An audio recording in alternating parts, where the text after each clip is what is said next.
하나님께서 우리에게 주신 말씀은 요한복음 10장 1절에서 10절 말씀을 통해서 모든 생명과 축복은 예수님으로 통한다.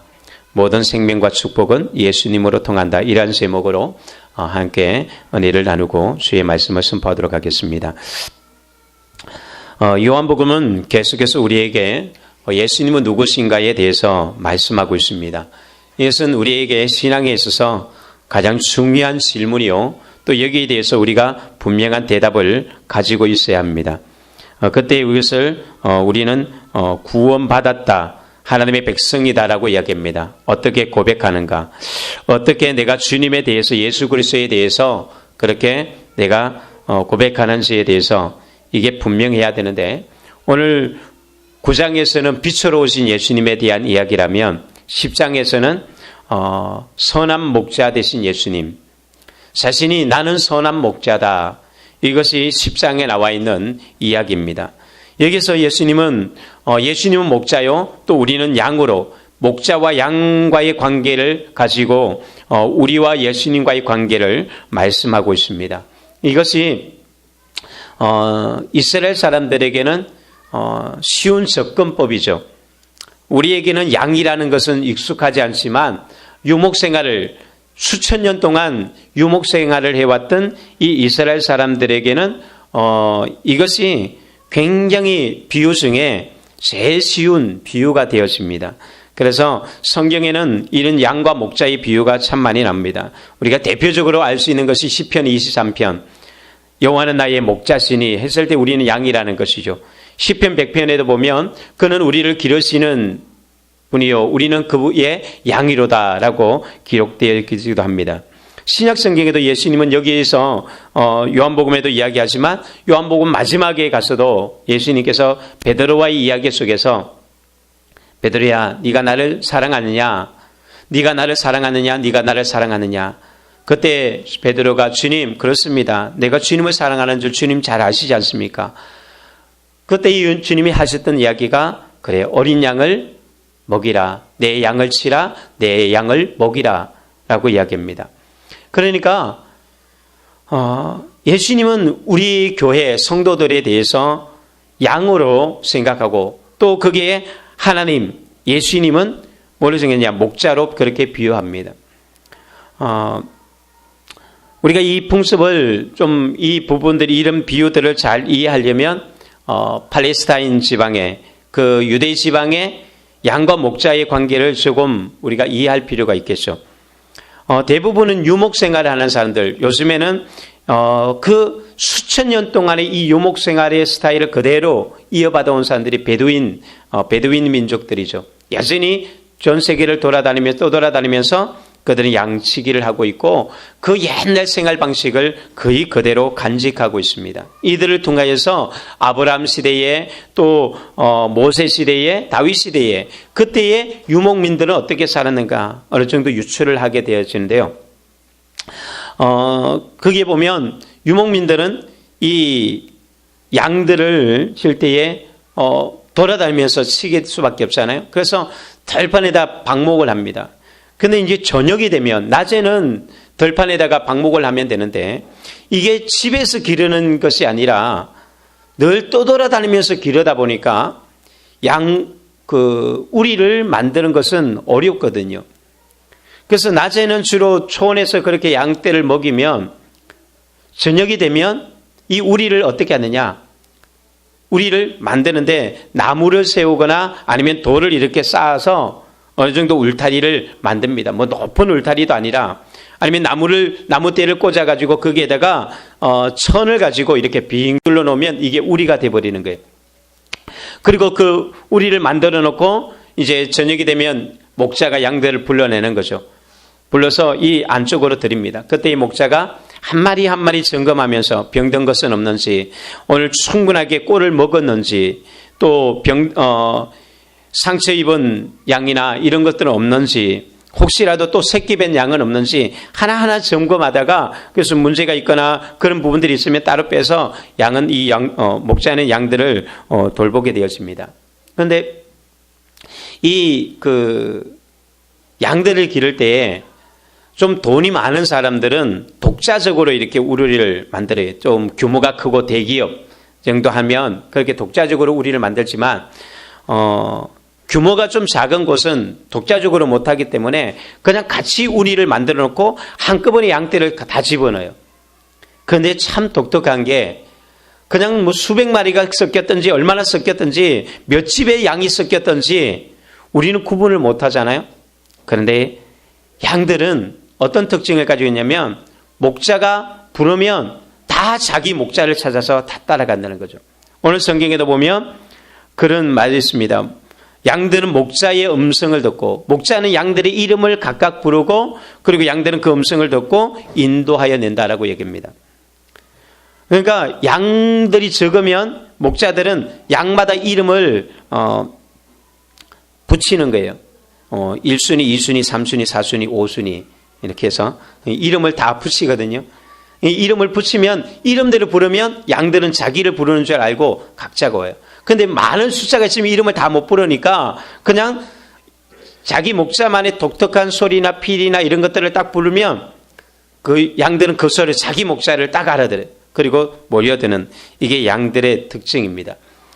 양과 목자는 서로 그래서 아주 하나가 되어 있는 거죠. 목자의 음성을 듣고 따라가고 그렇게 항상 그 안에 거하게 되는데 왜 예수님께서 이 비유를 말씀하실까? 지난번에 그 요한복음 9장에 나오는 이야기에 보면 소경의 이야기가 나오고 소경과 누가 싸우냐면 바리새인들의 이야기가 옵니다. 바리새인들이 영적인 지도자들이 리더십이거든요.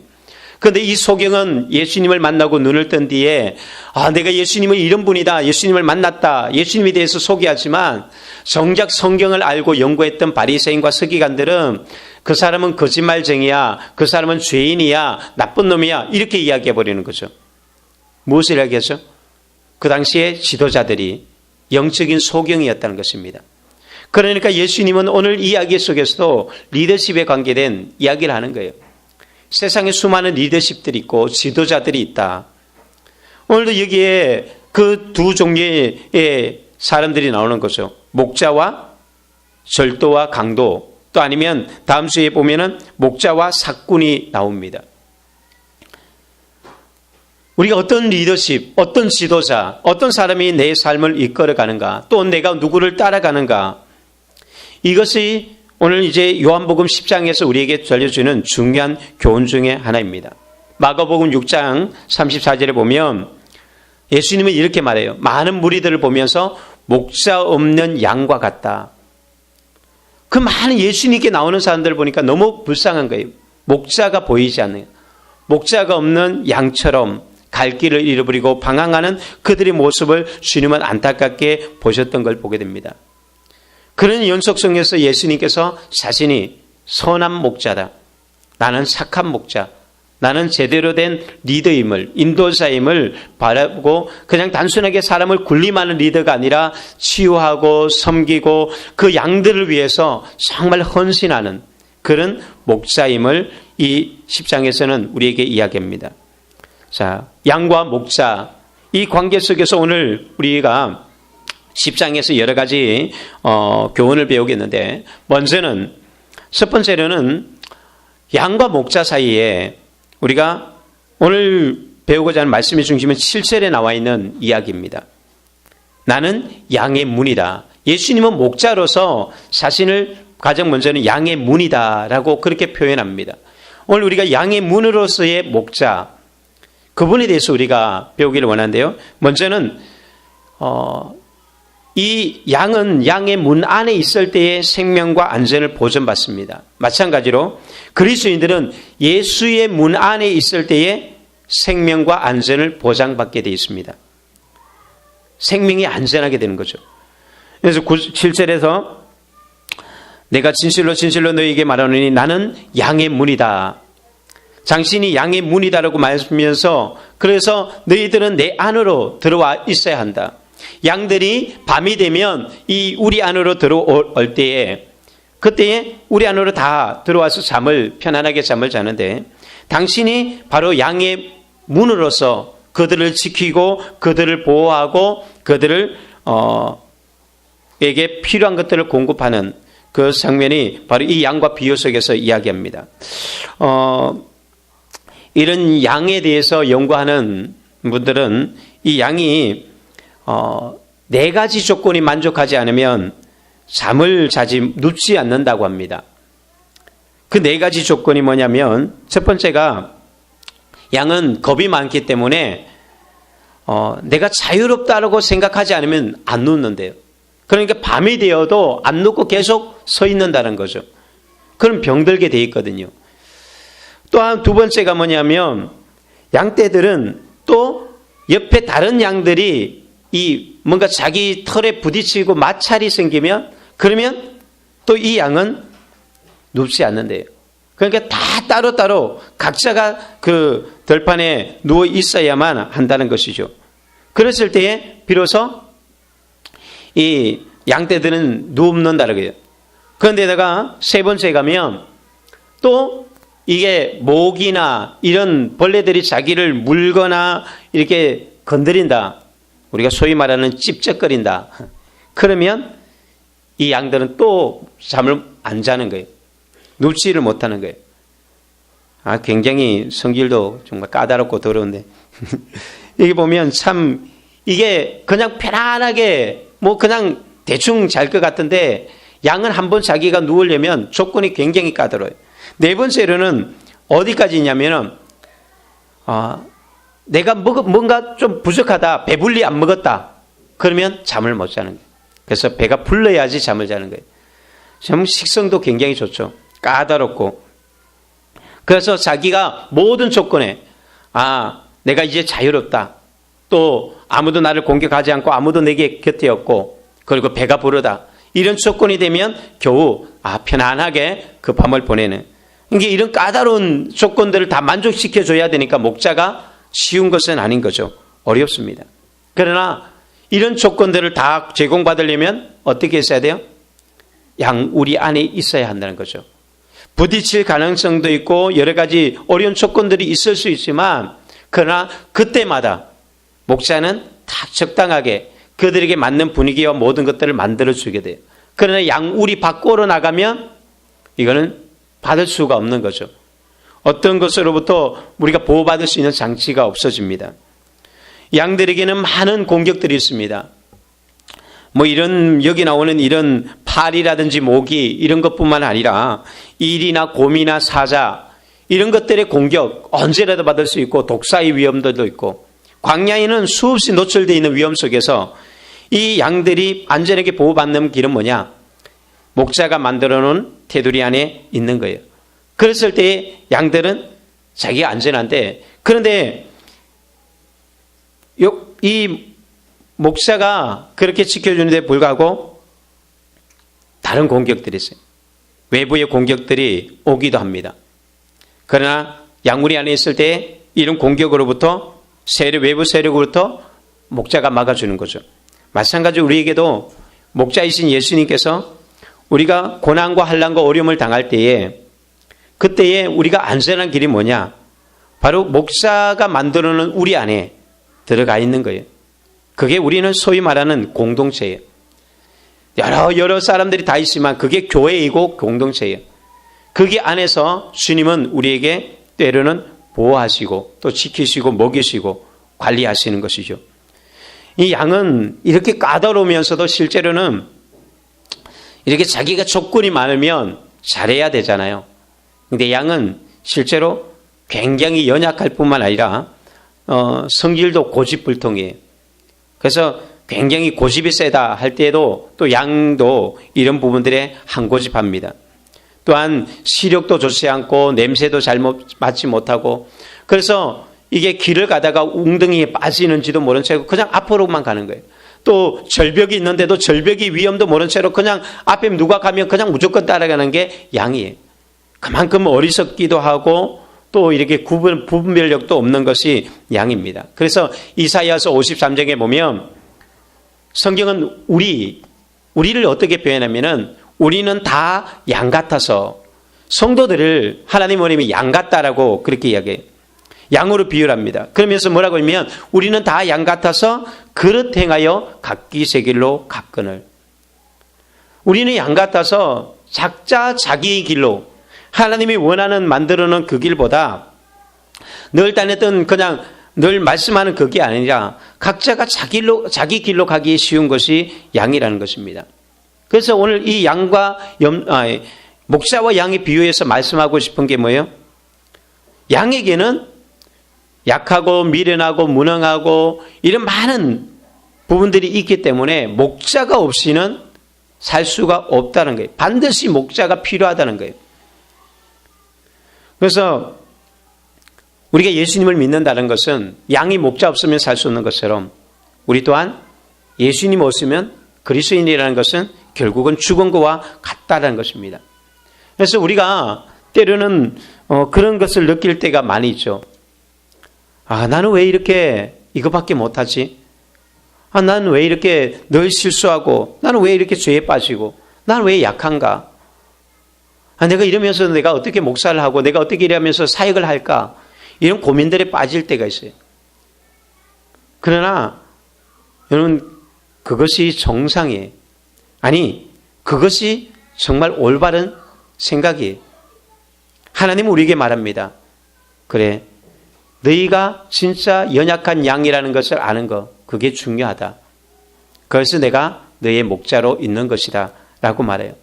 우리가 이렇게 연약하다고 생각하지 않을 때에 그때 우리는 주님을 따라가지 않고 고집불통에 또한 양이 돼버리는 거예요. 그러다가 위험을 만나는 거죠. 이리때를 만나고 절벽을 만나고 또한 웅덩이에 빠지기도 합니다. 우리는 양이라는 것을 잊어서는 안 돼요. 비록 이렇게 미련하고 실력도 좋지 않고 구분력이 없고 연약하다 할지라도 그것이 우리임을 우리는 기억해야 돼요. 그래서 양이 사는 길은 죽으라고 목자만 따라가야 돼요. 그것이 양이 유일하게 사는 길이에요. 다른 것 보지 않고 우리가 예수님만 붙들고 가는 것 그것이 사는 길이라는 거죠. 신명기 7장 7절에 보면 하나님이 이스라엘 백성들을 왜 선택했는가 그 이야기를 합니다. 왜 이스라엘 백성들을 선택했는가? 신명기 7장 7절에 여호와께서 너희를 기뻐하시고 너희를 택하심은 너희가 다른 민족보다 수요가 많기 때문이 아니라 오히려 모든 민족 중에 가장 적으니라. 내가 너희들을 선택한 이유가 있다면 숫자가 많아서 군사력이 뛰어나서 아니면 문화가 발전되어서 너희들이 뽑은 것이 아니라 너희들이 너무나 적기 때문에 내가 뽑았다. 왜요? 하나님만 의지하라고 하나님만 붙들라고. 우리가 약하다는 것은 그것이 강함이에요. 바울이 말했던 것처럼 우리의 약함 때문에 우리는 강할 수 있어요. 그러나 내가 강하다고 하는 순간 우리는 약한 존재가 됩니다. 늘 우리가 주님 앞에서 나의 약함을 드러내고 내가 죄인임을 드러낼 때에 그때의 주님은 우리를 보호하시고 지켜주시고 우리를 인도하여 주시는 것입니다. 그래서 우리가 사는 길이 있다면 나의 연약함을 알고 어떻게 해야 돼요? 하나님 안으로 들어가야 돼요. 하나님이 만드신 그 안으로 늘 들어가야 됩니다. 너희가 나를 떠나서는 아무것도 할 수 없다. 주 안에 있을 때만 보호받고 주 안에 있을 때만 안전한 것이고 그때만 우리는 주님의 것을 누리는 거예요.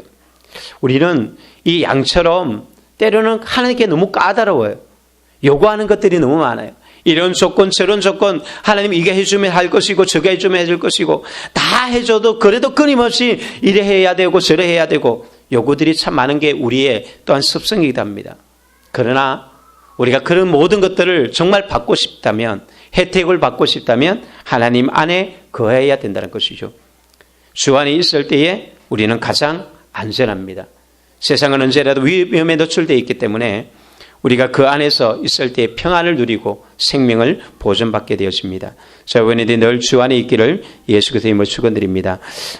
두 번째로는 양과 목자의 이 특징에서 예수님이 양의 문이라고 했을 때에 그것은 무엇을 이야기하는가? 양의 문이라고 했을 때 예수님은 유일한 문이라는 것입니다. 오늘 본 말씀 9절 말씀에 보면 내가 문이니 누구든지 나로 말미암아 들어가면 구원을 받고 또는 들어가며 나오며 꼴을 얻으리라. 내가 문이다. 그런데 누구든지 나로 말미암아 들어간다라고 얘기해요. 누구든지라는 게 뭐예요? 예외가 없다는 거예요. 어느 누구든지 예수님으로 말미암아 들어간다는 거예요. 유일한 문이에요. 이 문도 있고 저 문도 있는 것이 아닙니다. 예외가 있을 수 없는 거예요. 그런데 이것이 만일에 예수님이 유일한 문인데 이런 중에서 8절에 보면 나보다 먼저 온 사람들이 있다. 나보다 먼저 온 사람은 절도요 강도다. 또 아니면 나를 통과하지 않는 사람들 1절 말씀에 문을 통하여 들어가지 않는 사람들도 절도요 강도다. 정상적이지 않다라고 얘기해요. 예수님을 통하여만 오는 것만이 다 진짜라는 거예요. 그러니까 우리가 예수님 믿는다, 신앙생활 한다고 했을 때에 예수님을 통과하지 않은 사람은 아직까지는 아닌 거예요. 그 사람은 하나님 앞에 갈 때에 갈 수가 없는 거예요. 예수 그리스도의 십자가를 통과해야 되고 예수 그리스도의 보혈을 통과해서 그분이 십자가 안에서 내가 구원받은 사람만이 하나님의 자녀가 되어지고 진정한 하나님의 백성이 되었습니다. 나머지는 예수님은 다 강도요 도둑이라고 해요. 여기에 보면 예수님이 양의 문이라고 했을 때에 목자가 어떻게 거하냐면 양들이 출입하는 문은 단 하나로 만들잖아요. 그러면 목자는 그 출입문에 누워 있는 거예요. 그럼 양들이 바깥쪽으로 나가려면 어떻게 해요? 이 목자의 몸을 밟고 지나가야만 나가는 거예요. 다른 것도 마찬가지입니다. 들어가는 것도 나가는 것도. 그러니까 양들이 바깥쪽으로 못 나가도록 보호하기 위해서 목자는 거기에 누워 있는 거예요. 오직 목자를 통과해야 돼요. 들어갈 때도 그렇고 나갈 때도 마찬가지예요. 그렇지 않은 것은 다 도적대다라고 이야기합니다. 오늘 우리가 세상에 많은 사람들이 많은 것들이 우리에게 이것이 진리다, 이것이 행복이다 하면서 유혹하는 성질들이 참 많습니다. 종교도 많이 있고 철학도 많이 있고 사상도 많이 있습니다. 사람들은 거기에 솔깃해서 그리스인들마저도 기웃기웃하죠. 지난주에는 아이들 탈무드 아이들 데리고 서울에 양화진이랑 연세대학교 거기 또 박물관하고 들려서 서울 이렇게 한 바퀴 돌고 오는데 집에 오는 길에 보니까 거기도 제가 정확히 어디였는지 모르겠는데 문화재에 있는 그 돌담길이었던 것 같기도 하고 한데 관광객들이 온 지역인데 이 그냥 보도에 그냥 똑같은 이렇게 거의 뭐 같은 글씨로 사주팔자 보는 거 있죠. 쫙 있는 거예요. 참 노전산 단속은 그렇게 많이 하는데 이거는 왜 두는지 모르겠어요. 그냥 그것도 비닐로 막 엉성하게 이렇게 그냥 쫙 쳐 있는데 몇십이 되는지 몰라요. 물론 이것보다 더 많은 데는 우리도 여기 두정동에 혹시 아세요? 두정동에 밤에 가면 저는 밤에 안 가봐서 낮에 가봐서 그게 많은 거 아는데 젊은 학생들이 대학생들이 이런 사람들이 사주팔자 봐준다고 판 있고 두정동만 그럴까요? 요 쌍용동 그런 게 술집 있는 근처라든지 뭐 그런 곳에 아예 저녁이 되면 판을 쳐놓고 서울에는 역전이나 이런 데 젊은 대학생들이 이런 뭐 사주팔자 몇 개 배워가지고 철학과나 이런 게 나와서 그걸 하는 거죠. 심리학과 나와서 사람들 점수전다 이렇게 하는 경우 거기에다 돈 드는 거 그게 뭐예요? 다 사기죠. 그것이 나를 행복하게 만들고 나를 형통하게 만들어줄 거라는 유혹들이 많아요. 그래서 성경은 분명하게 얘기합니다. 요한복음 14장 6절에 내가 곧 길이요 진리요 생명이니 나로 말미암지 않고는 아버지께로 올 자가 없다. 내가 그 길이다. 유일한 길이다. The road. 유일한 오직 하나밖에 없는 길, 하나밖에 없는 진리, 하나밖에 없는 생명이다. 이거 외에는 하나님께로 갈 수 있는 어떤 길도 없다라고 성경은 딱 못 박아버려요. 사도행전 4장 12절에서도 다른 이로서는 구원을 얻을 수 없나니 천하 인간의 구원을 얻을 만한 다른 이름을 우리에게 주신 일이 없다. 그럼에도 불구하고 불교도 구원이 있고 또한 마음의 뜻도 뭐 힌두교도 다 구원이 있다라고 말하는 교회 안에서도 많이 이렇게 주장하는 것은 그것은 교회가 아니죠. 그건 기독교가 아니에요. 오늘 많은 종교다원주의가 팽배해지고 있는 이런 시대 가운데 오늘 우리가 유혹에 넘어가지 말아야 되는 게 세상이 다 뒤집어져도 아니 모든 사람들이 다 자기 구원이 있다라고 말한다 할지라도 진리는 바뀌어지지 않아요. 유일한 거예요. 사람들이 이런 것 때문에 기독교에 대해서 많이 배타적이라고 욕을 하죠. 그래도 어쩔 수 없어요.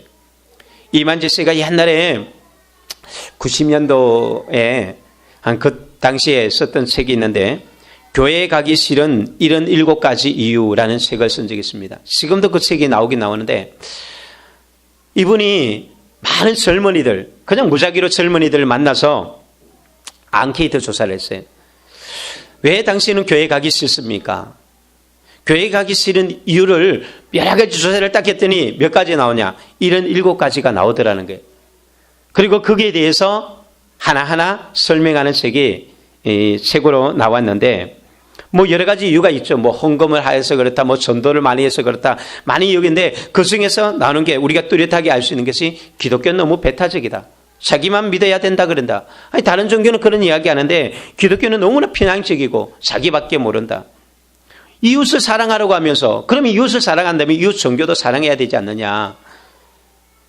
난 교회 그런 사람들 때문에 교회 가기 싫다. 너무나 이기적이다. 그래서 교회 안 간대요. 그러면 그 사람들 교회 나오게 하려고 우리가 아니다. 우리도 다 다른 종교도 다 인정한다. 그렇게 말할 수 있을까요? 그런 순간에 진리는 없어지는 거죠. 사랑한다는 것과 진리와는 우리가 혼돈해서는 안 돼요. 우리는 여전히 타 종교를 믿는 사람들 사랑해요. 존경할 수 있어요. 아니 박근혜 대통령이 기독교인이 아니라고 저 사람 기독교인이 아니니까 우리는 이제 신경 쓰지 말자. 그럴 수 있어요? 아니에요. 우리는 다른 종교를 믿든지 또 믿든지 기독교를 믿든지 안 믿든지 존경할 수 있고요. 그들을 사랑하고 그들도 도와줘야 되고 섬기고 그것을 우리는 다 합니다. 그러나 그렇다고 해서 진리를 바꿔서는 안 되는 거예요. 우리가 이런 비유 늘 할 수 있는 거죠. 아내는 내 아내, 내 배우자는 하나밖에 없는데 그냥 이런 것처럼 왜 네 혼자만 여자를 독차지하냐. 같이 나누자. 내 아내 네 아내하고 네 아내 내 아내하고 이런 일들이 오늘날 일어나고 있지 않습니까? 그게 있을 수 있어요? 그러면서 돌아다니는 사람이 있습니까? 이것도 안 되는데 어떻게 하나님을 이것도 되고 저것도 되고 그냥 다 혼합해서 섞을 수가 있습니까? 없는 거예요. 부모는 나를 낳아준 부모는 오직 유일하게 한 부모밖에 없어요. 나를 낳아준 부모가 세상에 부모가 아무리 많아도 나를 낳아준 부모는 하나밖에 없는 거예요. 나의 신랑 나의 신부는 하나밖에 없는 거예요. 우리의 죄를 대신해서 짊어지고 가신 십자가를 지신 분은 예수 그리스도밖에 없어요. 누가 나를 위해서 십자가에 죽었으며 누가 나를 위해서 피 흘리며 누가 나를 위해서 희생하며 누가 나를 위해서 그렇게 사망 권세를 깨뜨리고 부활했단 말이에요. 예수 외에는 누가 있습니까? 아무도 나를 위해서 대신 죽은 사람은 없고 어느 누구도 나를 위해서 피 흘린 사람도 나를 위해서 부활한 것도 세상에 어떤 종교에도 없습니다. 예수 그리스도만이 인류를 위해서 십자가를 지시고 고통당하시고 피 흘리시고 또한 죽음에서 부활하셨기에 예수 그리스도밖에 없다는 것입니다. 우리는 이런 세상의 생각에 절대로 휘말려서는 안 돼요. 오늘날에도 그리스도인들에게 설문조사하면 이렇게 많이 이야기를 해도 설문조사하면 어떤 결과가 나오는지 아세요? 사람들이요. 기독교 외에도 구원이 있다. 예수 외에도 구원이 있다. 너무 그냥 그렇게 고집스럽게 이야기하지 않았으면 좋겠다. 제가 깜짝 놀란 게 그런 거예요. 학생들에게 참 오랫동안 가르쳐 놓고 오늘 자세 수련을 하는데 설문조사를 했어요. 아이들의 50%가 60% 이상이 한 70%가 됐던 것 같아요. 다른 종교에도 구원이 있고 예수 외에도 구원이 있다라고 그렇게 체크해요. 제가 충격을 받았잖아요. 그렇게 열심히 나는 가르쳐놨기 때문에 적어도 내가 믿든지 안 믿든지 적어도 들은 건 있으니까 이렇게 하겠지라고 생각을 했는데 그것도 아니라는 거예요. 여러분 이건 독선이 아닙니다. 진리를 진리라고 말하는 것을 어떻게 독선이라고 이야기합니까? 여러분 내가 내 아내를 소유하는 것이 독선이라고 이야기합니까? 고집이라고 이야기합니까? 그럴 수가 없는 거예요. 그건 따돌림을 당하고 미움을 당하고 심지어 우리가 순교를 당할지라도 절대로 이것은 굽혀서는 안 돼요. 진리는 하나이고 구원의 길은 오직 하나밖에 없다라고 얘기합니다. 누구든지 나로 말미암아 들어가서 먹고 마신다. 예수 그리스도를 통해서만 모든 축복과 모든 생명은 예수님을 통하여서만 주어지는 거예요. 그럼 나머지는 뭐예요? 나머지는 허상이에요. 나머지는 유혹일 뿐이에요. 거기에 넘어가면 안 된다는 것입니다. 이것이 무너져 있으니까 이 진리, 하나님 한 분만을 믿는 것, 이 유일신앙, 이게 무너지니까 어떤 현상이 생겨요? 가정이 파괴돼요. 이런 개념들이 절대신앙이 무너지니까 가정이 무너져서 어떻게 해요?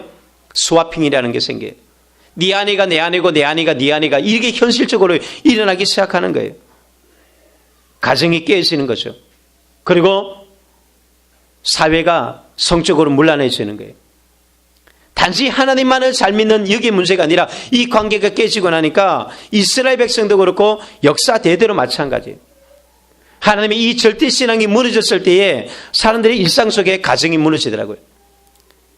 우리는 유일하신 하나님, 오직 그분만이 우리의 구원자이심을 믿고 다른 곳에 가서 나의 구원과 나의 축복과 나의 생명에 대해서 기웃거리지 않고 오직 주님만을 의지하고 주님만을 믿고 따라가기를 예수 그리스도의 축원드립니다. 세 번째로는요, 예수 안에 있을 때에 생명의 풍성함을 얻게 되어진다는 것입니다. 오직 그분 안에서 우리는 생명의 풍성함을 누린다. 10절 말씀 우리 함께 같이 읽겠습니다. 시작. 도둑이 오는 것은 도둑질하고 죽이고 멸망시키려는 것뿐이요 내가 온 것은 양으로 생명을 얻게 하고 더 풍성히 얻게 하려는 것이라. 여기 보면 도둑과 예수님에 대해서 비유를 합니다. 내가 온 것은 양으로 생명을 얻게 하고 더 풍성히 얻게 하렵니다. 내가 온 이유, 예수님이 오신 이유, 이게 요한복음의 가장 핵심이라고 말할 수 있죠. 왜 예수님이 오셨는가? 왜 예수님이 십자가에 그렇게 죽으셨는가? 왜 예수님께서 부활하셨는가? 왜 예수님께서 다시 오신다고 말씀하시는가? 왜 우리는 그분을 믿고 따라가야 되는가? 이유는 예수님 안에 생명이 있고 풍성한 은혜가 있기 때문이다. 그러나 그 외에 도둑도 있다라고 이야기합니다. 도둑이 오는 이유는 죽이고 멸망시키기 위해서 온다라고 이야기해요. 도둑도 와서 우리의 삶을 파괴한다는 것입니다. 도둑이 왜 옵니까? 나의 영혼을 도적질하기 위해서, 내 영혼을 빼앗기 위해서. 그래서 도둑이 온다는 거예요. 우리를 그래서 조심해야 한다는 것입니다. 왜요? 모든 게 다 나를 위한 것이 아니라는 것. 나의 인생을 파괴하고 내 영혼을 도적질하는 그 놈이 있다는 것을 기억해야 돼요. 이거는 유혹에 빠지지 말아야 된다는 게 분별할 수 있어야 합니다. 사람들이 성공이라는 이름 앞에 얼마나 많은 돈을 빼앗기고 사기를 당하고 시간을 빼앗기고 인생을 빼앗기고 건강을 빼앗기고 가정을 빼앗깁니까? 여기에 성공이 있다. 여기에 행복이 있다. 여기에 출세의 길이 있다. 많은 것을 손짓하지만 주님 말합니다. 나밖에 없다. 오직 모든 생명과 축복은 나를 통해서 만들어지고 내 안에서 생명을 주고 풍성하게 주려 함에 위해서 내가 온 것이다. 우리가 만일에 풍성하고 생명이 있다면 예수님이 올 필요가 뭐가 있겠습니까? 오지 않았겠죠. 그렇지 못하다는 것입니다. 오늘 많은 사람들이 행복하게 살고 싶어 합니다. 행복한 가정을 원합니다. 자녀들이 훌륭하게 자라기를 원하고 사업에 성공하기를 모두가 바랍니다. 그러나 현실은 항상 실패죠. 왜 그렇습니까? 도적질하는 자가 있기 때문인 거예요. 내가 노력하고 내가 애쓰지만 한쪽에 도둑놈이 있다라는 거예요. 우리가 내 재산을 지키기 위해도 조심하잖아요. 늘 조심해야 돼요. 언제 우리가 소매치기를 당할지 늘 조심해야 되고 언제 도둑이 될지 모르기 때문에 조심해야 된다는 거예요. 우리만 살아가는 게 아니에요. 세상에는 이런 것도 있는 것처럼 영적인 일에도 마찬가지인 거예요. 우리가 깨어 있어야 돼요. 정신 바짝 차리고 있어야 되는 거예요. 안 그러면 순식간에 우리는 사기를 당하는 거예요. 시큰 돈 벌었다가 시큰 열심히 했는데 돈 빼앗기고 시간 빼앗기고 인생 빼앗기고 가정 빼앗기고 다 무너지고 말잖아요. 왜 그럴까요? 내 목적은 나는 가정의 행복을 위해서, 나는 조금이라도 더 돈을 얻기 위해서, 성공하기 위해서. 우리의 목표는 그런 거예요. 우리의 목표가 잘못되진 않았어요. 걔 좋은데 정말 뭔가 내가 선한 목적을 가지고 나가는 것 같은데 조심하지 않으면 사기당하는 거예요. 그게 다 빼앗겨버리는 거예요. 인생의 대박을 꿈꾸다가 쪽박 차는 사람들이 얼마나 많아요. 여러분, 예수님이 말합니다. 도적이 있다. 그러나 내가 온 이유는 너희들에게 진짜 생명을 주고 너희들을 풍성하게 하기 위함이다. 예수님이 그걸 위해서 우리에게 생명 주시기 위해서 십자가에 죽으시고 생명 주시기 위해서 부활하시고 생명 주시기 위해서 우리를 불러내셨다라고 이야기합니다. 이 생명, 그 예수 그리스도의 그 생명을 소유했을 때에 우리 안에 뭐가 있어요? 그 생명력이 풍성하게 일어날 때에 우리의 인생은 살만 나기 시작하는 거예요. 행복하기 시작하는 거예요. 오늘 예수님께서 우리에게 하여금 생명을 얻고 더 풍성히 얻게 한다는 것이 뭐 오래 살거나 또 아니면 슬픔과 고통이 전혀 없다 이 말을 하는 것이 아닙니다. 생명이 풍성하게 넘치는 삶이라는 것은 인생의 슬픔과 고통과 어떤 어려움이 찾아올지라도 그러나 그것을 이겨낼 수 있는 힘을 주시는 것이고 그 모든 것을 극복해서 축복으로 만들어갈 수 있게 만들어주는 거예요. 이 풍성하다는 단어가 영어의 원어로 들어가면 파도를 일으킨다는 뜻이. 파도가 어떻게 일어납니까? 매일마다 파도는 이 경계선을 뛰어넘어요. 그게 파도예요. 바다는 늘 경계선상에 있으면 이 파도는 이 경계선상을 뛰어넘는 거죠. 넘치는 거예요. 그 부두를 넘고 또한 그 해변가들을 뛰어넘는 게 파도에 넘나드는 거죠. 바로 풍성하다는 것은 언제라도 넘치는 것을 이야기하는 거예요. 하나님 안에는 바로 이런 넘치는 축복이 있어요. 그게 잘 보여주는 게 요한복음 6장에 나오는 오병이의 기적이잖아요. 많은 사람들이 배불리 먹고도 12광주리가 남게 하는 것. 이게 예수님의 역사예요. 충분히 먹고도 남음이 있는 풍성한 은혜. 저는 여러분들이 주님 안에서 이 풍성한 축복을 누리기를 예수 그리스도님이 축원드립니다. 이것이 그리스도인들의 삶이에요. 또 하나님이 꿈꾸는 삶이고요. 하나님께서는 그리스도인들이 그렇게 살아가기를 원하고 있습니다. 넘치는 삶이 뭐냐? 그것을 잘 표현한 게 또 시편 23편이에요. 여호와는 나의 목자시니 내가 부족함이 없다. 부족함이 없는 인생. 가난에도 처해보고 부에도 처해봤지만 그러나 난 모든 것에 어떤 상황에서든지 나는 다 만족할 수 있는 자족하는 법을 배운 바울의 고백처럼 이게 그리스도 안에서 누리는 거예요. 넉넉하다고만 행복한 게 아니라 가난해도 부족함이 없고 넘쳐날 때도 그것 때문에 내가 뭔가 더 문제가 생기는 것도 없이 언제라도 넘치는 삶. 이 시편 23편에는 또 이야기합니다. 어떤 것이 풍성한 삶이냐? 어떤 위험들이 오고 어려움들이 올지에도 그때에도 늘 우리를 다시 하나님이 소생시키는 거예요. 내 영혼을 소생시키시고 자기 이름을 위하여 의의 길로 인도하는 거예요. 내 영혼이 소생된다는 건 뭐예요? 내 영혼이 낙심되어지고 넘어지고 시험에 빠지고 절망 가운데 있다 할지라도 다시 살려내는 거예요. 그것이 목자예요. 내가 죽어가고 내가 낙심되어지고 정말 좌절할 때에도 우리 선한 목자 되신 예수님은 나를 다시 일으켜서 나를 지금 다시 생명력을 일으켜서 일어나가면 돼요. 때로는 사망의 엄침한 골짜기를 만날 때에도 그 사망의 엄침한 골짜기를 지나는데도 두려워하지 않는 거예요. 왜? 쇠의 지팡이와 막대기가 나를 보호하기 때문에. 결국은 원수 앞에서 내게 큰 상을 베풀어 주시고 그리고 그 상에서 잔이 넘치게 만들어주는 거죠. 내 잔이 넘치나이다. 그리고 시편 23편은 맨 마지막에 가면 내가 여호와의 집에 영원히 거하리로다. 이 땅에서만 하나님께서 그렇게 주시는 것이 아니라 나중에는 생명도 영원한 생명을 우리에게 주셔서 영생으로 들어가게 만드는 축복. 이게 넘치는 축복이에요. 땅에서만 잠시만 일시적인 축복이 아니라 끊임없이 파도가 밀려오는 것처럼 끊임없이 주의 축복과 은혜들은 수없이 밀려온다는 것입니다. 그러기 위해서 어떻게 하라고요? 주님 안에 거하라는 것입니다. 오직 주님만 따라가라는 것입니다. 나를 통해서만 나로 말미암아 들어가며 나아가며 오늘 9절에 그렇게 말하지 않습니까? 들어가면서 구원을 받고 나로 말미암아 들어가며 구원을 받고 또는 들어가며 나오며 꼴을 얻는다. 예수님을 통해서 모든 것이 들어갈 때도 나아갈 때도 보게 되는 거예요. 여기서 다 우리는 풍성하게 누리게 만드는 거예요. 그래서 하나님께서 우리를 구원하신 목적이 숨만 깔딱깔딱 하다가 겨우 생명 이렇게 유지하다가 천국 들어가는 것, 이게 하나님의 목적이 아니에요. 그런데 불행하게도 오늘날 많은 그리스도인들이 이렇게 살아가지 않습니까? 겨우 명목상의 그리스도인이라는 명찰만 겨우 무지해서 정말 주일 성수하는 거, 주일 성수함으로 그냥 나는 그리스도인이야. 그리고 나머지 6일 동안은 그냥 세상에 뭐 하나님과 상관없이 살아가는. 그것도 이제 더해서 어떤 사람들이 1년에 몇 번 내가 교회에 발 디딤으로 나는 그리스도인이야. 그러면서 자기가 생각하며 살아가는 사람들이 너무나 많아요. 주님 안에 풍성함을 누릴 수 있을까요? 아니요. 늘 힘들게 살아가요. 돈이 있어도 돈이 있고 없고의 문제가 아니라 늘 힘이 없는 거죠. 생기가 넘치는 삶. 주님 말합니다. 누구든지 나를 믿으면 그 배에서 생수의 강이 흘러나리라.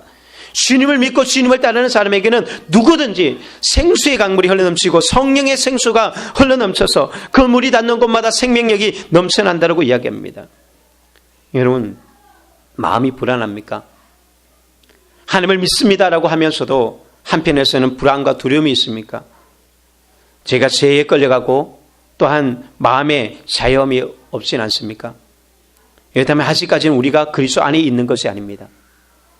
주님 안에 있다면 우리는 이것을 뛰어넘는 거예요. 마치 젊은 청년들이 생명력이 넘칠 때 어떻습니까? 젊음의 그 기상들을 보면, 그 생명에 약동하는 그 젊음의 모습들을 보면 정말 뭐가 두렵겠습니까? 도전하고 나가는 거죠. 롤러코스터가 막 위험하고 막 그렇게 있지만 젊은이들은 그것을 즐기는 거예요. 그게 젊음이에요. 위기가 닥치고 모험이 오고 도전이 온다 할지라도 그것을 거부하는 것이 아니라 생명이 넘치는 사람은 나도 한번 해봐야지. 이게 젊음이고 이게 생명이 넘치는 것이거든요. 선교사님들을 보면 늘 부러운 게 그런 거예요. 그 젊은 나이에 나보다 젊은 선교사님들이 얼마나 많아요. 그런데 그 외국의 땅에, 오지의 땅에 자신이 배웠던 모든 학문들을 포기하고 그렇게 그냥 다 내려놓고 하버드 대까지 나와서 수석 졸업하면서, 그런데 그것을 다 내려놓고 몽골로 가고 아프리카로 가고 또 저 중동 지방으로 오지로 가서 풍토병으로 막 앓기도 하고, 우리나라에 왔던 선교사님들이 그 양화진의 외국인 선교사님 묘지에 가봤더니 다 젊을 때 오셨어요. 젊은 그때 결혼하지 않은 채로 온 사람들, 각 결혼해서 온 사람들, 신혼여행을 이 조선 땅에 온 사람들, 그게 얼마나 생명이 넘치는 거예요. 그 속에서 그들은 세상을 뒤집어 엎어놨거든요. 이런 젊음이 있는 나이의 문제가 아니라 생기가 넘치는 그것이, 그런 교회, 그런 성도들이 있을 때에 뭐가 있어요? 교회는 살한 거예요. 저는 우리 교회가 그런 교회가 됐으면 좋겠어요. 뭐 찬양을 하고 예배를 드려도 뭔가 좀 생명력이 넘치는 그런 예배, 그런 찬양, 뭔가 일을 했을 때도 막 교회가 활발하게 생기 있게 돌아가는, 축 처져서 그냥 늘 교회도 나오는 둥 마는 둥, 기도도 하는 둥 마는 둥, 그게 아니라 정말 주님 앞에서 열정을 가지고 살아가는 것. 그런데 그게 내 마음대로 안 되는 거예요. 누가 어떻게요? 예수 안에서만 되는 거예요. 내가 그리스도 안에 들어갔을 때만 되는 것이, 하고 싶다고 되는 것이 아닙니다. 그때 비로소 우리 안에 이 생수가 흘러넘치게 되어지는 것이죠. 들어가도 나가면서 더 꼬르면서 신이 나는 거예요. 그러기 위해 우리가 해야 되는 것이 있습니다. 주님과 날마다 들어가며 나며 주님과 매일마다 교제하는 삶이 필요해요. 매일마다 그분과 교제할 때 생기가 넘치는 거예요. 그때 우리 안에는 놀란 힘이 있는 거죠. 여러분, 미꾸라지가 얼마나 대단한지 여름에 이런 도시에서는 정말 보기 어렵지만 광덕산이나 아마 이 내과 쪽이라든지 뭐 미꾸라지가 사는 곳에 주변에 가면요, 정말 시골에서는 늘 보는 광경인데 장마철, 특히 장대비가 내릴 때, 그때 되면 학교 가는 길에 저희들 학교가 오면서 미꾸라지 많이 잡아서 집에 와서 추어탕 끓여 먹은 적이 많아요. 그냥 이렇게 움푹 패인 곳에 물이 고여 있잖아요. 그럼 거기에 미꾸라지들이 막 모여 있어요. 이 미꾸라지들이 어떻게 오는지 아세요? 빗줄기를 타고 올라가요. 수십 미터까지 올라가는 거예요. 심지어는요, 뭐 수백 미터까지 올라가는, 굉장히 멀리 가요. 멀리까지 날아가서 떨어지는 거예요. 뭐 때문에? 생명력이잖아요. 여러분, 물살이 세다고, 환경이 너무 어렵다고, 파도가 너무 심하다고요? 아니, 그게 문제가 아니라 우리 안에 생명력이 없어서 그래요. 생명력이 있는 것은 항상 물을 역류해서 올라가는 거예요. 물살이 세면 셀수록 그것을 타고 올라가는 거예요. 비바람이 몰아치고 폭풍우가 몰아치고 막 쏟아질 때에 그때 오히려 그것을 타고 더 멀리 날아가고, 배는 오히려 풍랑에 인해서 더 빨리 날아가고요, 독수리들은 바람이 불면 불수록 더 높이 창공을 오르게 되는 거예요. 그게 살아있는 거예요. 문제는 환경이 문제가 아니라 우리 안에 생명력이에요. 이 예수 그리스도 안에는 바로 그 생명력을 주신다고 합니다. 모든 환경의 어려움들, 고난들을 이겨나가게 만들어준다고 얘기합니다. 사랑하는 성도 여러분, 힘든 시기를 보내고 있습니까? 혹시 절망이나 낙담이나 뭘 해야 될지 답답한 그런 상황이 어디 있습니까? 우리에게 필요한 것은 양의 문이신 주님께서 우리에게 문이라고 합니다. 구원의 문이요 축복의 문이라고 이야기합니다. 하나님이 지켜주시고 보호하실 뿐만 아니라 끊임없이 우리에게 풍성하게 공급해서 내가 배부르면서 정말 편안하게 잠들 수 있을 만큼 하나님께서는 주님은 책임져 주시겠다고 말씀합니다. 병들면 고쳐줄 것이고 내가 위기를 만나면 보호해 줄 것이고 내가 어려움에 처했을 때 그분이 나를 온전히 이끌어 주실 것이다. 풍성하게 해줄 것이다. 넉넉하게 해줄 것이다. 넘치도록 해줄 것이라고 말씀합니다. 여러분 안에 이런 은혜가 이런 축복이 이런 하나님의 역사가 있기를 예수 그리스도의 이름으로 축원드립니다. 아멘.